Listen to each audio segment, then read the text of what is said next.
Hey, everybody, we're going to try this again. Welcome to another episode of Relatively Damaged Live. My name is Angela, and And this I'm is Kat. yes, I'm yes, Kat. yes, and All I can right. hear you. Yes. Yay. The live shows are currently streamed Mondays on Facebook, YouTube, and Twitch. Remember to follow or subscribe, and if you like the topic, share with your friends. On Mondays, we discuss topics that Kat and I find interesting. Today's topic is still what is God? And we'll probably jump over to what would Jesus do?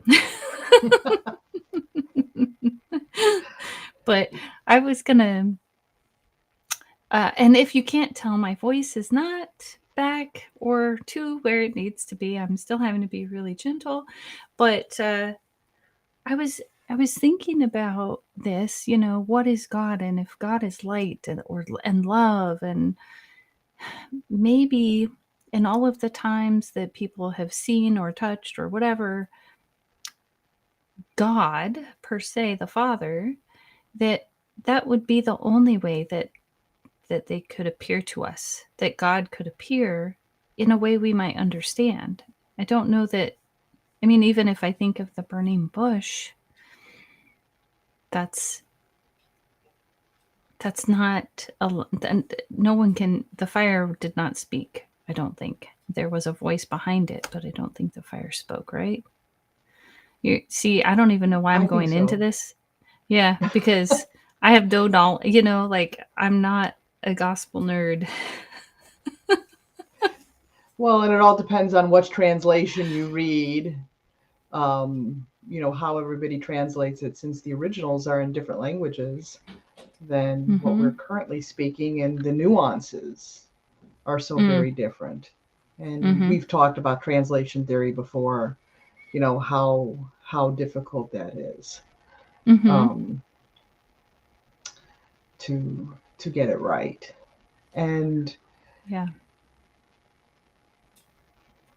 with regards to that, I mean, we were getting into it last week, and unfortunately had technical difficulties, and had to uh, cut it a little short. But um, there's this idea of God is. We were starting with that idea of what we imagine God as.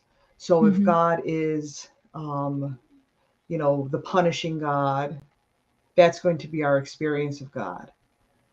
And on the other hand, I mean, there are other aspects, but if God is that kind, light, loving, caring God, that's the God that we're going to experience. And I think throughout scriptures, or holy readings, in whatever tradition, you find those kinds of ideas in there, of depending on how it's interpreted, of both aspects, or multiple aspects. Um, and my concept personally has evolved over time. Mm-hmm. um, it was originally that punishing God, um, and I'm guessing that was probably, it was easier to you know keep me and other children in line. uh, so it's just easy to say, well, God will punish you, kind of like, Santa won't bring you presents if you're on the naughty list, kind of thing. Mm-hmm. And while that may have served as a child, it doesn't serve me as an adult, Mm-hmm. because then what use do I have of God? Um, and so, upon this journey, of, in a sense, rediscovering uh, God, rediscovering Jesus, since we're in the Christian tradition, um, I've seen that loving, kind aspect, and I've experienced it. There's that whole also experiential aspect of it. Yeah, I think Jesus was here to send that message of love. And I think that sometimes we, we miss it in the rules. Mm-hmm. That that we get stuck in this idea that if, and usually it's about someone else, right? If they're not following the rules, then they're not worthy. Sometimes it's about, I don't know that I'm trying to think if I've had that thought about myself. Which is an interesting thought. Did I ever think that? Maybe so. Maybe that was part of what I learned, was that judgment. But it's like we have to, as Jesus said, those who would lose their life will find it, and those who would keep it will lose it. Like, just even that hanging on to every moment, that clinging to life. It's like, are we really understanding and getting what the message is out of the Gospels, out of the scriptures, any scripture? Are we fully comprehending it? And how could we look at it maybe even more metaphorically? What if a lot of this is metaphorical, and we need to look at it from a different perspective? Well, I think that's one of the whole reasons that Jesus taught in parables. If he just gave, this is what you do, human nature would have rebelled against that. But in teaching in the way that Jesus taught, it was more, it required that thinking, it required that level of understanding. And looking into that, because that's such a profound statement. You said it a lot better than I'm going to say it right now. But whoever lose his life will save it, and whoever will save his life will lose it. It's paradoxical. It's contradictory. Mm-hmm. And that kind of leads to the whole nature of what is life. I mean, is it just in the here and now? But let's talk about the here and now. So if you have people, no, I mean, people we know, and I've done it too, will, if only if, I miss the good old days. And instead of saying, enjoying today for what it is, they're constantly reminiscing and reliving in their mind the good old days. Times past. If only I was, in my 20s again. And that was such good times that we had. Why can't you have those good times now? Why can't you make that life worth living now? So why, in a sense, I mean, I'm willing to lose the past and to say, I'm not going to live in the past. I'm going to live today in the here and now. And that's what gives me life. And I was thinking, as you were opening to that statement, that about even if we're living in the here and now, is it what we see?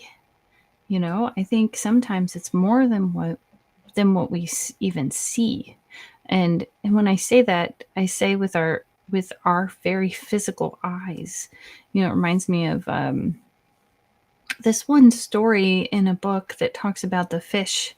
And this fish goes to find God. And I think I talked about it last week, but they don't find it. And the fish comes back and says, asks, and the wise man says something to the effect of, what's got you so down? And they're like, well, I went on this journey and I haven't found it. And he said, well, people call it many things, God, the Tao, whatever, he said, but I choose to call it water, and in that we are surrounded and living in God. That and that kind of gives this beautiful sense of safety, when I think of that if I'm breathing in and walking in God, wow. Exactly. I mean, the whole idea of that dualism, that there is God and there is us, it makes it very difficult to to reconcile those things. And so, yes, if God is with us, there's an old Celtic, and I'm going to butcher it again, but an old Celtic kind of prayer or benediction, you know, uh, God above me, God below me, God on the side, God in the front, God in the back, God everywhere outside of me, God within me. Mm-hmm. And it's to show that in that train of thought, or that idea of thinking in Celtic Christianity, that God is everywhere, including within us. And something that I've been kind of meditating on lately, and I'm going to bring up the quote. And this kind of fits in with the times of today, because then how do you reconcile, where is God in the Ukraine? Where's God in Russia? If you're thinking about that. And with all the suffering people in the world, where is God? People who are dealing with catastrophic illnesses and things like that. And so this is from Richard Rohr. Jesus hung in total solidarity with the pain of the world and the far too many lives on this planet that have been solitary, poor, nasty, brutish, and short. After the cross, we know that God is not watching human pain, nor apparently always stopping human pain, as much as God is found hanging with us alongside all human pain. Jesus' ministry of healing and his death in solidarity with the crucified of history forever tell us that God is found wherever the pain is. This leaves God on both sides of every war, in sympathy with both the pain of the perpetrator and the pain of the victim, with the excluded, the tortured, the abandoned, and the oppressed since the beginning of time. I wonder if we even like that. There are no games of moral superiority left for us now. Yet, this is exactly the kind of lover and the universal love that humanity needs. And thinking about that, especially as the season of Lent with, Christ's crucifixion and all that kind of stuff, is, why? Why? And maybe it was to show that solidarity with us. I understand you because I've lived it. Well, right. And I think when speaking about war and things like that, there are injuries on every side of that. There are injuries all the way over here in the United States. Pain and suffering from watching and seeing what's happening. And I think that in some ways we forget that. I mean, I don't know. A friend of mine has this idea that I think I understand it to be like God is, we are one being, and we're like 7 billion different eyes looking at this one being, and this one being just wants to play and wants to, and is curious, what happens if, let's try this, let's try that. And out of sheer love, of figuring it out in the process. And I think that's really interesting, because it lends to a different perspective of, oh, okay, we just need to know what this is like. What is it like to be in war? What is it like to have this happening? But I mean, then there's no blame. There's no you're wrong.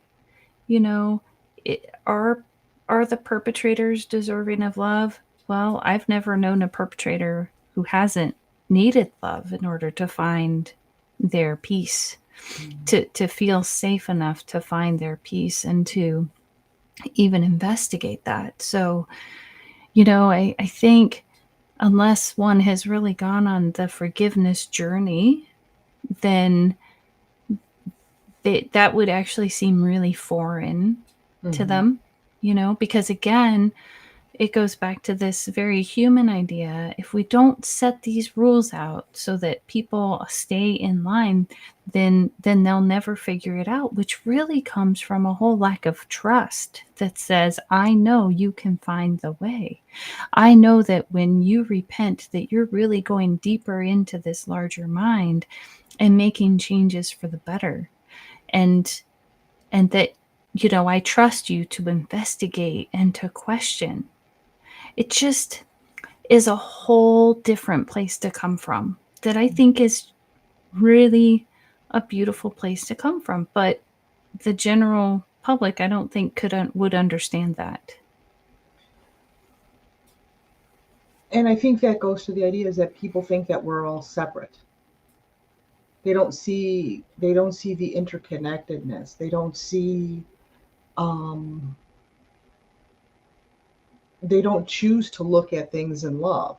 It's not to say that they don't feel love or loving. It's that I think by moving in that direction, you, at least for me, if I move in that direction of embodying love, of saying I have the light of Christ within me and I'm going to be that light, it enables me to act in a different way, that even though I may not like a particular person or something like that, I can still love them and Like, be see, loving to them, and show that love and feel that love for strangers and feel their pain mm-hmm. when they're in pain and they're hurting, and knowing I can't necessarily take that onto myself, but just be there. Yeah, it's because we do live in this dual world. And even in my comments, I don't know that other people would get it, is what I said, right? That's very dualistic, thinking that they don't know, when I think at the depth of their being, they do know. Well, we all have that within us. It's Mm-hmm. whether or not we choose to, I think, in a sense, let go of our own ego. Mm, If it's about me, me, me, me, me, me, me, me, me, I'm not really, God is there. yeah. I'm not really seeing God. I'm not connecting with God, that higher consciousness, and with others, Mm-hmm. except in a transactional way. Right, right. I remember someone saying to me last week about the Pharisees and how they were stuck in the rules. And I'm just thinking of today's world and how I'm going back to the rules, and I know I'm shifting this a little bit, but we get stuck. I mean, Jesus didn't spend time with um, at the temple as much as he spent time with the people that were ostracized and told they weren't good enough for the temple. And so I think about that today, and like, how many places in this world do we say you're not worthy because you don't fit the guidelines? And I think that's really painful. I think, where would Jesus be? He would be with all those people. Every single one that didn't fit the guidelines. Every single one that didn't fall within the rules. And lovingly leading them back, it reminds me of the 2-year-old who falls and scrapes their knees. you know Perhaps it's not even their fault that they fell, right? They didn't know any better. They were confused. What was the trauma they grew up in? And as we walk over to the 2-year-old, are we yelling at them? Oh, you need to walk. I can't believe it, you're not walking. That very angry, like, and judgmental perspective. Instead, we walk over, brush off the knee, give a hug. You can do this. You can do this. I believe in you. And in some ways, they've been able to show that emotion, our heart is magnetic, and that emotion can be sensed far from the body. So we even exude that belief. You can do this, and we put it out in that field. And these kids, they pick up on that. And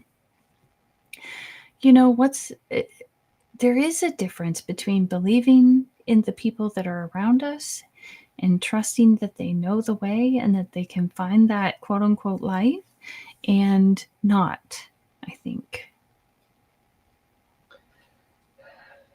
Yeah.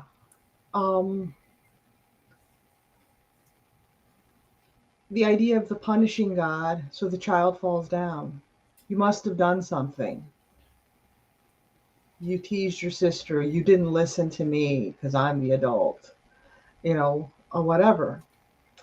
And the loving God says yes, picks, as you said, picks you up, brushes off your knee, puts a Band-Aid on it, gives you a hug. You can do it. Get up and try it again. Mm-hmm. And it will be okay. I'm here. And it's safe. Right. Yeah. And, so all the trauma of living with, you can't, you're not good enough, you're stupid, you're unworthy, you'll never be anything, it adds up. Mm-hmm. And we go out into this world as adults, and those are the stories that we tell ourselves. Mm-hmm. It's not surprising then that we would need to die to who that is, right? That part of us kind of has to die off. Right. And it's not, people think of that as literal physical death. Mm-hmm. But it's more that physical death to that part of the ego that is telling you, no, I can't. No, I'm not worthy. No, you're stupid. Well, and even when we think about the ego, when I think about the ego, if I go at it as that part of me needs to die, I'm gonna kill it. yeah. when I shift from that to loving that part of me that wants that to behave that way, right? Then again, I'm shifting back into that love. It's just, so it's very paradoxical, right? That part dies, but I can't kill it, and yet loving it helps me. Yes. And it's that whole idea of the dying is again, it's not killing it. I'm trying to think of a metaphor and it's not coming to me. I'm usually pretty good with those. You are. But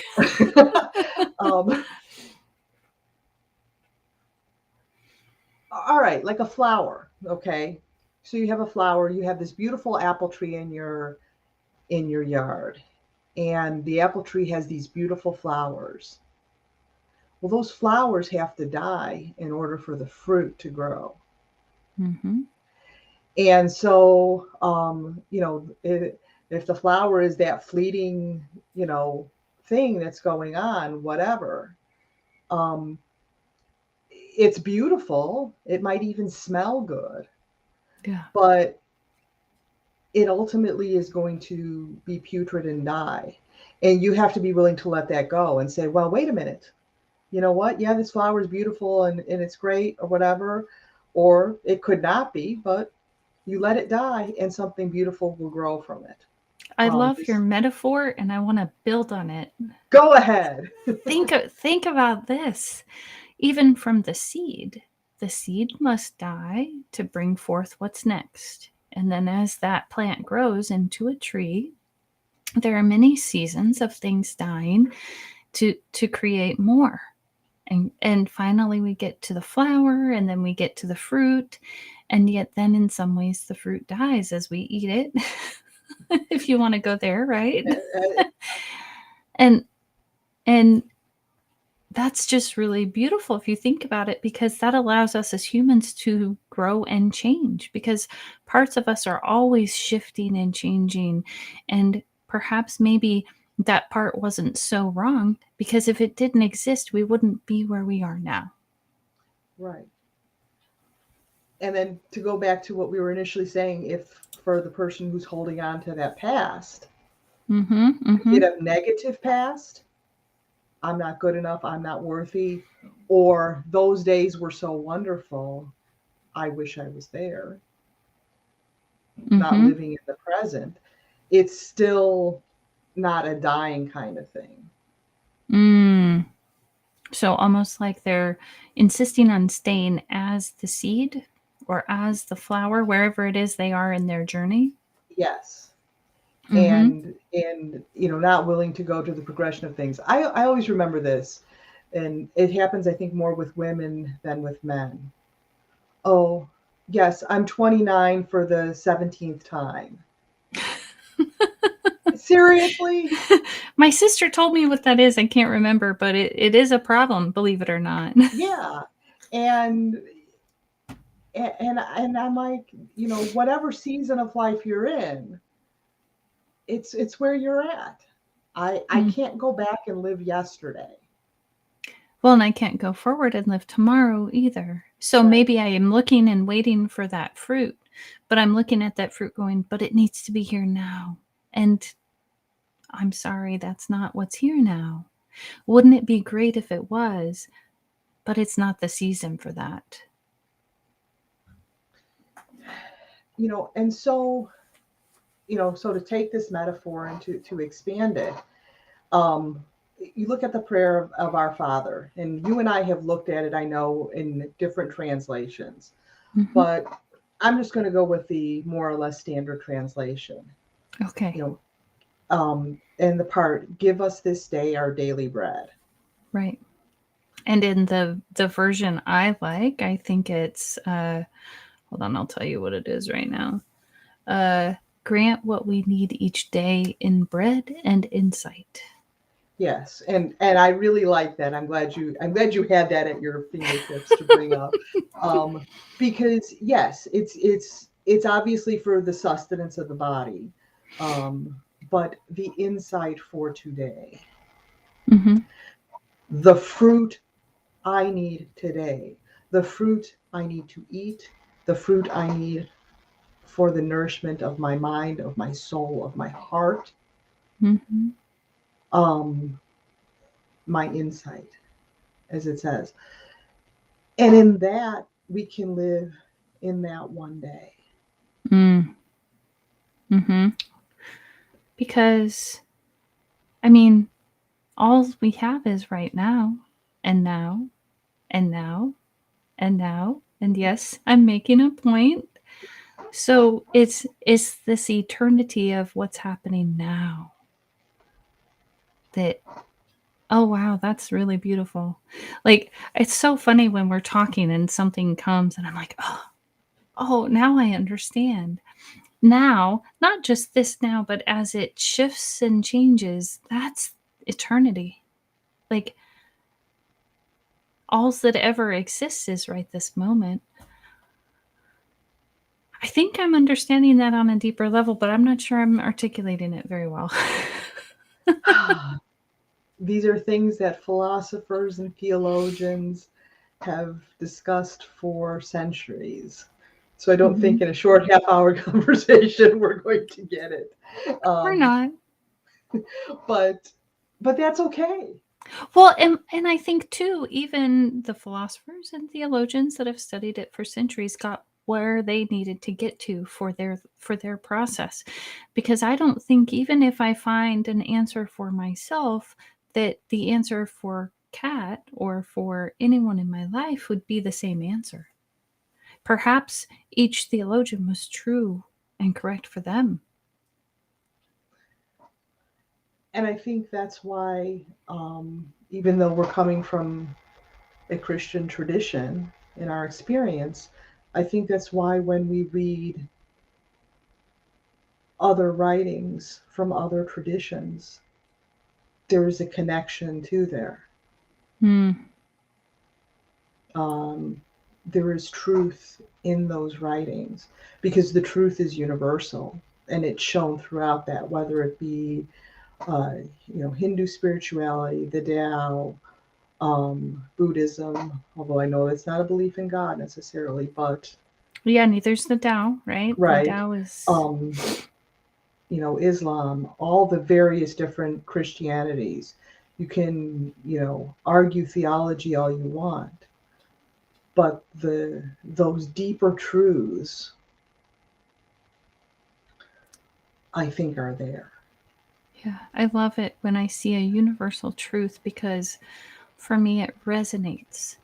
Or in some cases, sometimes it feels like a reverberation, like, oh, like there's another one. Oh, I hadn't and it's just so beautiful. So I know our time is up, but did you have any last? You look like you have a last. I do. I have to bring it up on my phone. So this is a quote from Rumi, and I think this is kind of fitting for our discussion. Become nothing. Love will turn you into everything. Oh, what a great ending. Become nothing. Love will turn you into everything. And then there's spoken of in different other places of emptiness. So it's almost like by emptying. Wow. Okay. I really love that quote. However, our time is over. So we're going to leave you all on a cliffhanger. There's also a Relatively Damaged podcast where I interview guests who've overcome some sort of struggle in their lives and how they found health and healing. Yep, there went my voice again. Sorry about that. You can find the podcast on Spotify, Apple, and many more. I'm Angela, and this is Kat. And we'll see you next week. Bye.